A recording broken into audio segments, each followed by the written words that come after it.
Okay, so I know this may justifiably make some people's eyes roll at the fact that this is a Ouija board story, but also, hear me out. I still, to this day, don't really have a good explanation to this, and to this day, I still feel weird about it, but I thought I would share it with everyone today.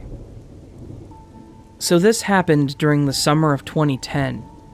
I believe it was the summer between my junior and senior years of high school. At the time of writing this, it's been about 10 years. As most teenagers do in the summer, me and my friends hung out really late. Most of us were also kind of horror buffs, and used to mess around and try to find paranormal things around us. Ironically, we never really experienced anything all that strange, much to our dismay, until this night. It was sometime after midnight on one of those nights where it doesn't really cool off that much, even after it gets dark. 5 of us were hanging out at the time. Everyone's names aren't necessary except for one, and we're going to call him Charlie for the sake of his privacy. We decided to head back to one of our houses to relax and hang out. This friend had said that she had experienced quite a few odd and creepy things happen in her house since she was really young, and after sitting around in her basement attempting to cool off, someone suggested that we mess around with a Ouija board. Admittedly, I kind of sighed at this. I always thought Ouija boards were stupid, but my friends wanted to do it, so I figured why not. We did this whole setup, turning the lights off and putting a candle in the center of the circle we were sitting in, setting the mood, you know? The basement wasn't entirely dark, as there was a small window close to us, and the light from the street came in from outside.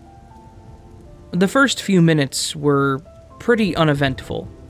The piece didn't really move at all, and we asked all the basic questions a few times. After about 10 minutes, we asked the question of, is there something there? And the piece started slowly moving. During this whole process, Charlie's girlfriend, and myself were the ones holding the piece.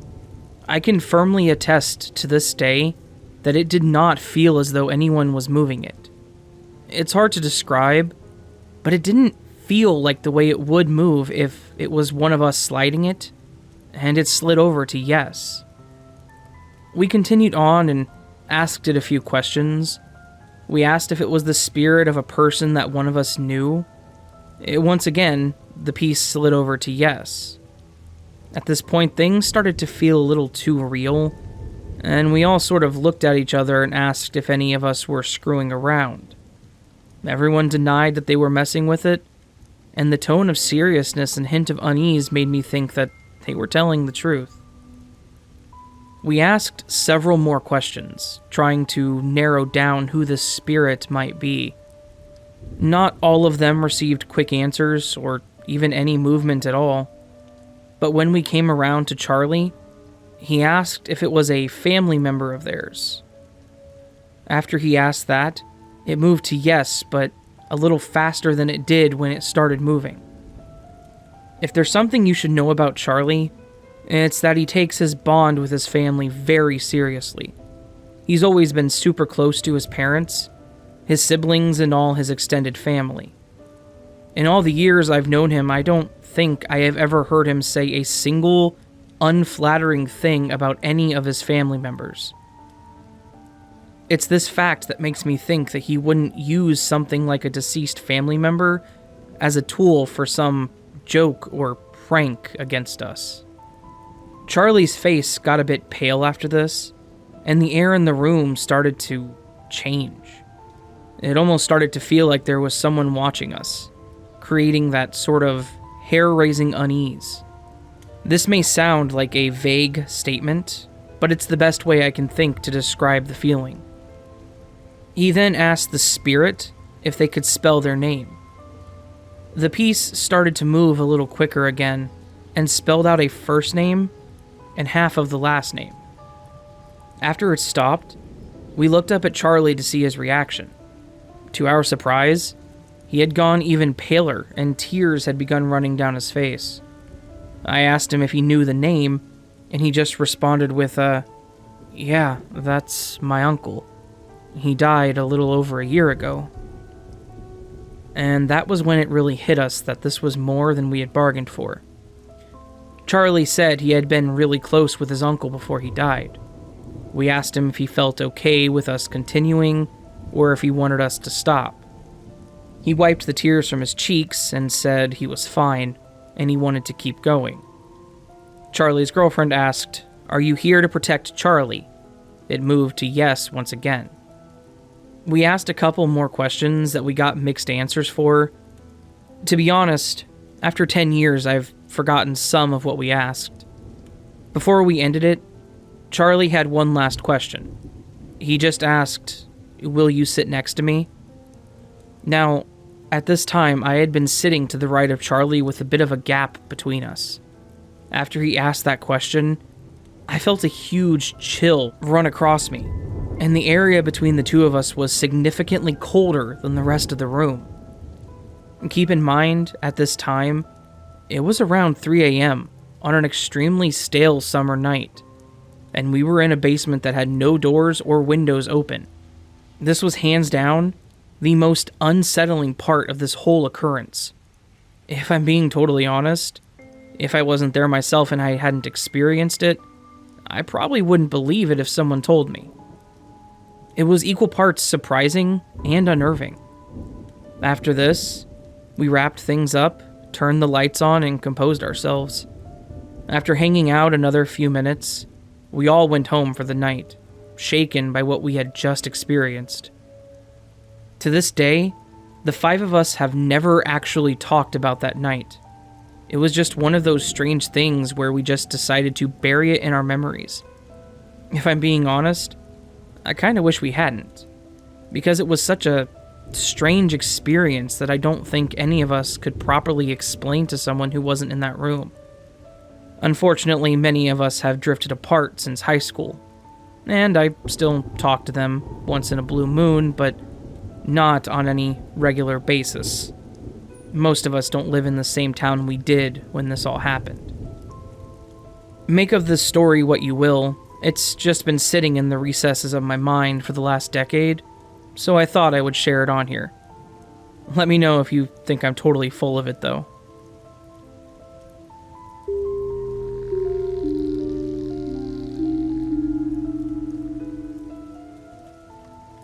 This all happened at the beginning of this year. I would say sometime in either January or February. A friend and I were working the closing shift at a liquor store that he owned. I was spending the night stocking the shelves, and my friend, let's call him Bill for privacy, was manning the register and dealing with the handful of customers we'd had. This was a pretty normal night. Things were winding down and there wasn't much in ways of business that evening.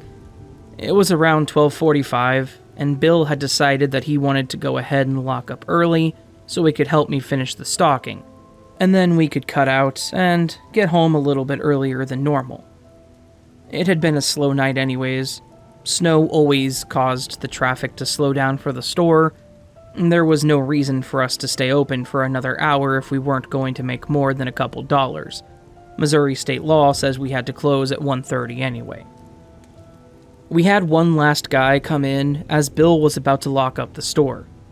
Bill explained to him that we were about to close in an effort to get the guy to change his mind. He said that he only needed one thing and he knew exactly what it was, and since he was a regular at the store, Bill decided to let him in. I heard most of the conversation, but honestly ignored the rest of it, as I was busy, and I knew he could take care of this guy. Honestly, the customer was a decent dude, so I didn't mind if it took an extra 5 to 10 minutes. Anyways, I'm getting the boxes unloaded as quickly as I can, trying to just finish up, and I hear the door tone go off. We have these 2 devices that, if something breaks the beam between them, it makes a beeping noise. This way we always know if someone comes in or goes out. I stand up thinking that Bill had just let the guy out and locked the door, but to my surprise, there was no one there. I shrug it off as nothing, thinking that maybe Bill had either moved quickly or a bug set it off or something like that. So I go back to putting bottles on the shelves. After a few more minutes, I hear a loud glass smashing noise, like someone threw a bottle across the ground. This obviously freaked me out, so I stood up and made a beeline to where the noise came from. When I got over there, I saw a bottle of rum on the floor halfway across the front area and shattered. I called for Bill to come out to the front, and he walks up, sees the bottle, and then looks back at me. He shakes his head, tells me I need to be more careful, and then starts to walk away to get the mop. I stopped him and told him that I didn't do it. He stared at me for a few seconds, clearly confused.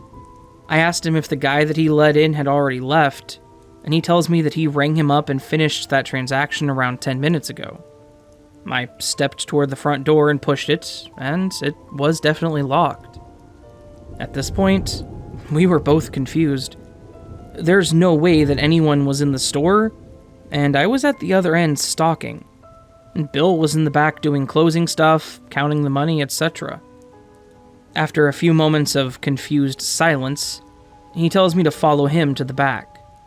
We get to the office, he gets on the computer for the security cameras, and he pulls the footage back a few minutes. In one of the cameras, you can clearly see me pushing bottles on the shelf, and on the camera that's near the front, you could clearly see the bottle edging forward slightly. After a few seconds, that bottle literally flew off the shelf and smashed onto the floor. There was no one anywhere near it. We both just sat there staring at the screen with our jaws wide open.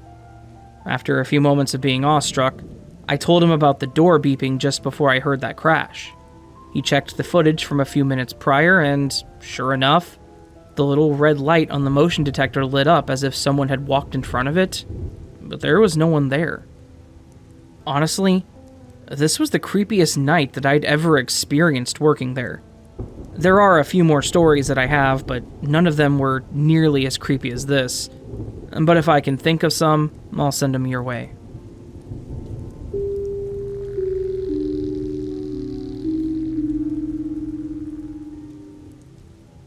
This happened a few years ago, and this is the one thing that baffles me, and I've never been able to explain it. The house I lived in was fairly old. I believe it was built in the 1940s or something. I have to explain the layout of the house for this story to fully make sense. There was a small front room when you first walked into the house, kind of like a foyer or kind of sitting room, and it had an archway into the main section of the house. You could either turn right and there was a mini hallway. On one end of the hallway there was a computer room, the middle was a bathroom, and the other end, next to the front room, was my mother's room. Or, you could half turn left and you would be in the dining room and walking along the stairs. The dining room led into the kitchen, and next to it was the living room with an all-open plan. The upstairs plan is completely irrelevant. Now for the actual story. It was the middle of the night.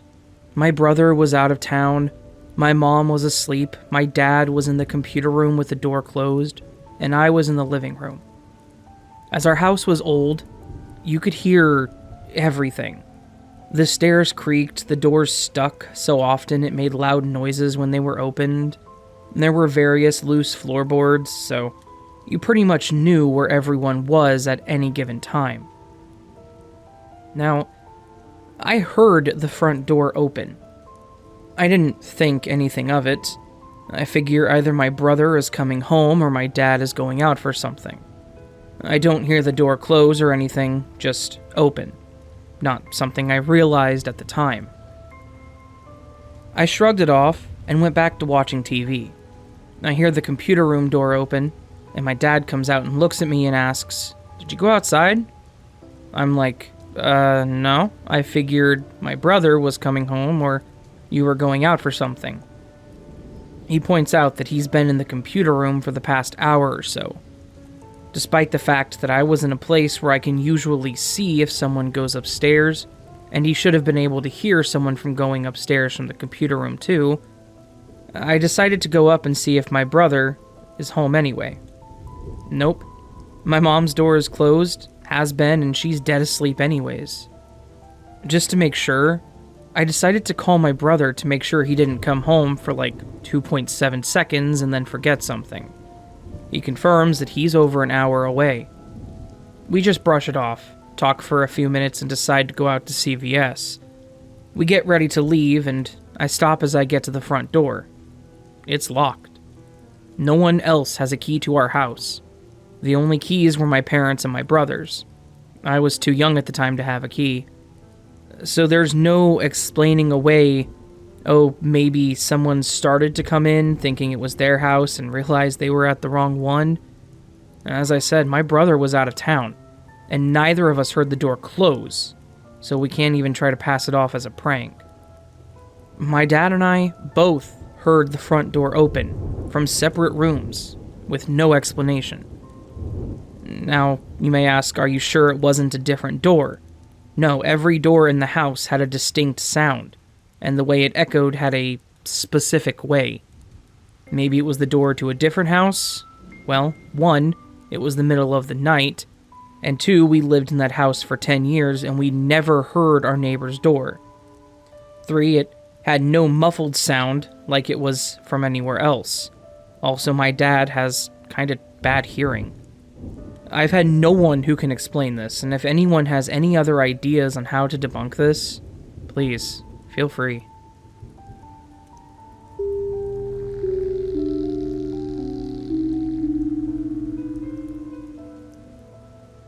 After grad school, I went to work in my city's largest hospital as a social worker / discharge planner.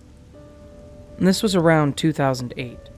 The hospital is pretty big, and sections have been around for probably 50 years now, maybe more. But anyway, I'm sitting at the nurses' station one day to the neuro unit, which was in the older part of the building. Lots of staff bustling all around.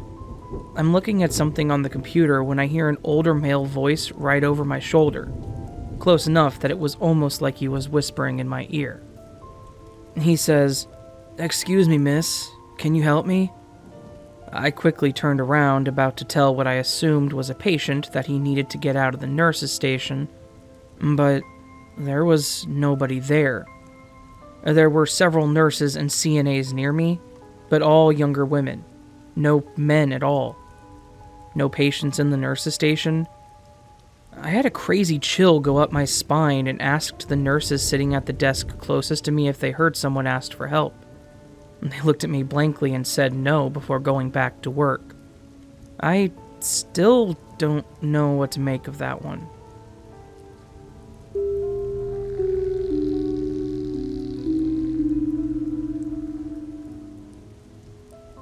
Okay, so I recently moved into a new apartment about a month and a half ago, and ever since there's been something here with me. I'm not quite sure if I'm an empath or medium, never looked into it. I just know that I hear, see, and feel things.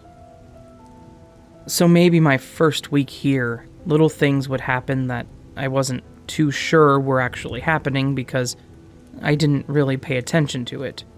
Like the shower curtains left open, cabinets left open, things moved when I know I left them in a certain spot. About 2 days after that, I came home from work, and it was a weird quietness. It felt like someone was just here before I was, and like they were hiding in the closet. I sat on my couch in silence, embracing the weirdness, and got dressed. I didn't think about it for the rest of the night. Another few days go by and I'm cooking. I hear my phone ring in the living room, so I go to answer it, and then I hear a bang in the kitchen. I go back to see what it was, and there's a saucepan sitting directly in the middle of the kitchen, as if it was placed there, not like it fell and rolled there. This is where stuff gets weird. A few days ago I was having company and they were knocking on the door. I was in my living room watching TV and I heard the first knock, then a second knock quicker and with more intention. I walked over to the door and asked them why they were banging on it. Then they asked me where I was just at. I told them that I was over in the living room and asked them why. They said, no, you were just standing at the door looking at me and wouldn't answer it, so I thought you were playing with me because you walked away. This honestly scared the hell out of me because it wasn't possible. I tried to recreate what she had seen, but to no avail. She just kept saying it was me and that I was playing with her. I kept reassuring her that I would not do that. She said she banged harder because she didn't want to tell me, but she realized it wasn't me moments before I got to the door. A couple of nights ago, it was about 3:40 in the morning or so, and I had to pee. I opened the door to the bathroom, which I keep closed because it creeps me out, and I always feel like someone's watching when you walk past, and I could hear a woman humming. It was subtle, but it was loud enough for me to hear. Strange things happen here, like someone will randomly say, "What? I thought you said something," or "I felt something touch me just now." But people don't think twice of it. I do, especially when I'm home alone.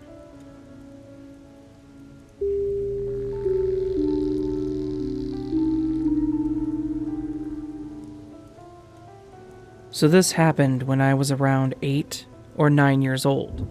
I think it was around 2010 or something like that. My sister was still in high school, and she bought a camera. Take note that she doesn't know how to edit or have any kind of filters, since that wasn't much known before, since we live in the Philippines. One night, we were having dinner and joking around, and then my sister told my father to take a solo picture. So he made a pose that showed both of his palms.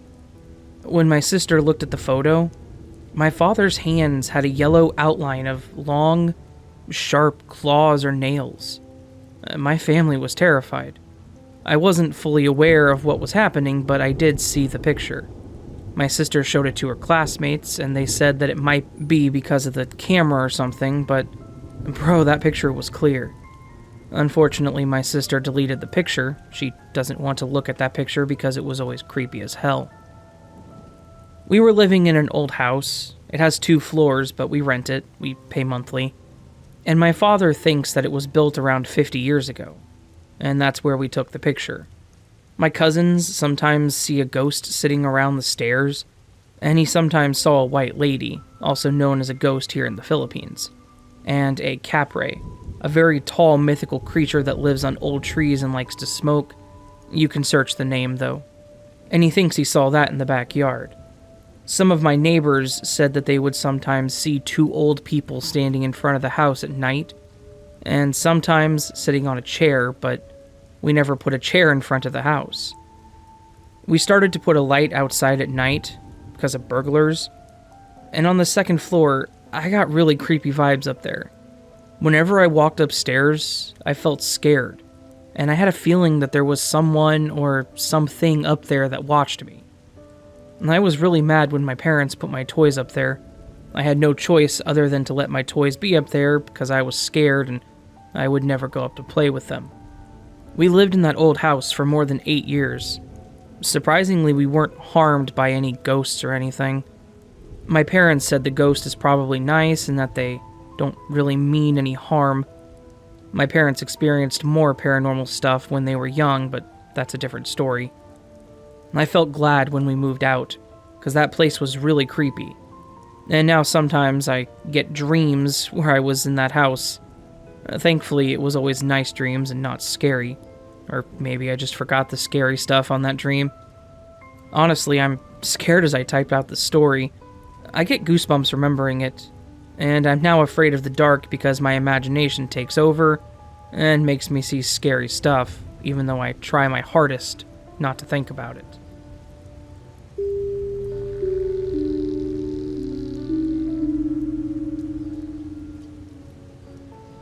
Around 6 years back, my family decided to go to the Eastern State Penitentiary in Philadelphia. At that point, I was still a skeptic, but this experience completely changed me to be a believer. So, to the story. My family took a vacation to Philadelphia, and we decided to go to the Eastern State Penitentiary. Nothing really happened besides the temperature fluctuating quickly. It was slightly stormy, so I thought it was just that. So my family was walking through the main prison hallway. It was a while ago, so I don't remember exactly where it was. But I was walking past a cell, and I heard a knock in one of the cells. Each cell was locked, so there couldn't have been someone inside, but I hear it, and kinda peeked through the gate and walked away. After a few steps, my left arm started to feel really warm, and then started feeling cold. Sorry for not saying this earlier, but I had a jacket on which was thick material, so I couldn't have got scratched through it. But when I took my left arm out of my sleeve, there were 3 long scratches going down my arm.